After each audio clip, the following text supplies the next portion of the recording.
Hello everyone, I'm Saffrichin and welcome to my Sentry build.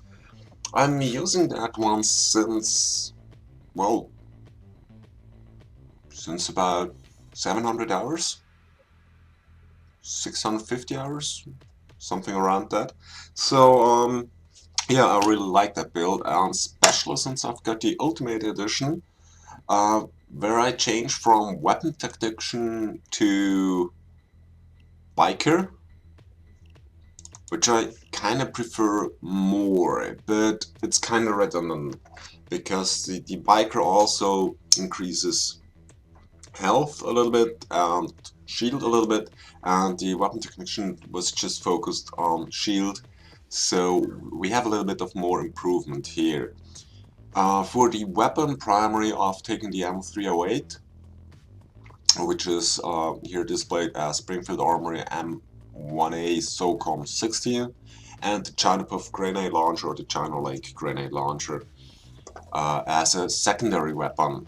They're both not best ammo pickups, but consider the damage they do, their ammo pickup is very good.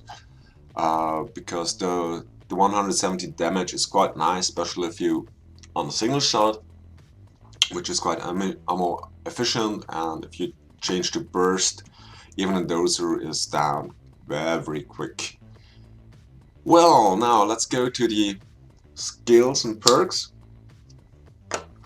Now, even though this build is mostly designed to be played up to overkill, maybe mayhem on certain maps, it's I don't use it for Death Wish or One Down. Just to say, even though I have 9 lives aced, um, I'm not very comfortable with sentries in higher difficulties because my experience is they just crash a lot. Well, are wasted, so you're walking around with less and less sentries the longer you play. Anyway, so for the medic, we're just going up to field medic and acid, so we have 2 body bags and, well, actually, so our body bag medic bag has 2 additional charges, so that's the actual important thing we want to get.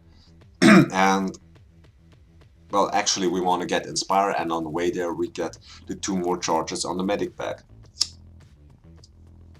Because if you take a sentry build, you're on a stationary spot, kinda, so that helps. And for the controller, you're going for hostage health regeneration. On the way there you're acing forced friendship, self-confidence, joker, but get only the basic of companion, so you run a little bit faster. And yeah, well, the health generation is really cool. You're going for acing the tank thing and just the basic for Die Hard and Transporter, because they just give you an edge, because the 50 reduced damage interacting with objects is, well, quite obvious since turrets are objects, so you want to get less damage while you place and remove them. And Transporter, well, obviously you want to throw bags further. Now, obviously, since it's a turret build, you're gonna ace every single piece in Engineer. For Ghost there's nothing, and for Fugitive it's just 9 lives, so that's about it. And for the deployables, well, obviously we're going for turrets, and even the silent ones can be very helpful, especially if you have a team with a specific medic and a specific ammo guy, in which case you could even go for 6 turrets, you know? So 6 turrets to cover, that means in this setup it's like these 4 turrets will do the damage, and these 2 turrets, although it's displayed 4 because it's skilled to 4, but the primary can only provide half of what the secondary deployable slot can only provide half of what the primary weapon slot can provide. So this one shows the primary weapon slot, what would be in the primary weapon slot, and yeah, it's just a half on the secondary. As I was saying, if you have a specific medic and ammo guy, you can go up to 6.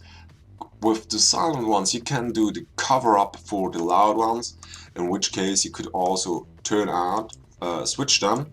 So you have 4 silent ones doing the damage, actually, and 2 sentries attracting enemies to them. You know, so all the enemies are going to those 2 loud turrets, trying to destroy them, and 4 silent turrets shoot at them. So that's a tactic you can use if you're going for 6 turrets. However, on most maps this is just insane much, and you also need to reset them all the time again, and you need to gather all the ammunition for 6 turrets, which makes it quite hard if you play with multiple people, because they will need the ammo as well. Yeah, well, that's already about it. The Giant Grenade Launcher is very nice to clean up, like before placing sentries or in between, and just to give you some breath to breathe, space to breathe, and yeah, think about a new strategy, where to go or what to do. Well, and I'm going for Flak Vest because you will be needed to run around a lot, whether it be around the sentries you've placed or objectives and sentries, or if you help moving backs around. So this one really helps, and with the biker perk you also get, well, recharged your shield while your sentries are shooting at enemies. If they're not shooting at enemies, you better stay in cover. It's just like that. But that's for most places, I think, especially if you don't have any hostages and the sentries cannot shoot at this very moment.